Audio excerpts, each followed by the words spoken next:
नमस्ते, प्रणाम, हर हर महादेव। आप सभी को स्वागत है हमारे चैनल में। तो कैसे हैं आप लोग? उम्मीद करते हैं अच्छे होंगे, स्वस्थ होंगे, मस्त होंगे। आज आप लोग के पीछे एक प्यारा सा भोला गीत लेके आई हूँ। आप हमारे चैनल पर जाइए, सुनिए। अच्छा लगे तो लाइक कमेंट शेयर जरूर कीजिएगा। नया है तो चैनल को सब्सक्राइब कर दीजिएगा। धन्यवाद।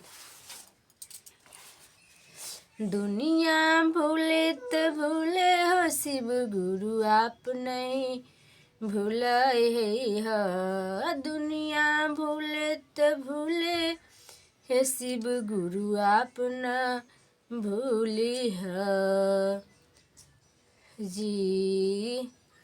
दुनिया भूले तो भूले हो, शिव गुरु आप न भूलई है जी। गुरु जी सोने चौकिया पर आसन लगैबो, आसन बैठेबो जी। गुरु जी सोने चौकिया पर आसन लगैबो, आसन बैठेबो जी। गुरु जी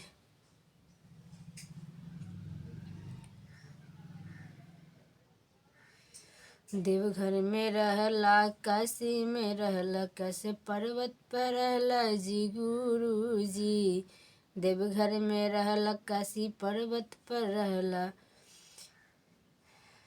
कैसे पर्वत पर रहला जी। गुरु जी दुनिया भूले तो भूले, शिव गुरु आप नहीं भूलई है जी। गुरु जी सोने सुराही गंगा जल पानी, चरण धोलैबो जी। गुरु जी सोने सुराही गंगा जल पानी, चरण धोलैबो जी। गुरु जी देवघर में रहला, काशी पर्वत पर रहला, कैसे पर्वत पर रहला जी। गुरु जी देवघर में रहला, काशी में रहला, कैसे पर्वत पर रहला जी। गुरु जी दुनिया भूले तो भूले है, शिव गुरु आप नहीं भूलई है जी। गुरु जी लंगा इलायची के बिरवा लगैबो, बिरवा चढ़ैबो जी। गुरु जी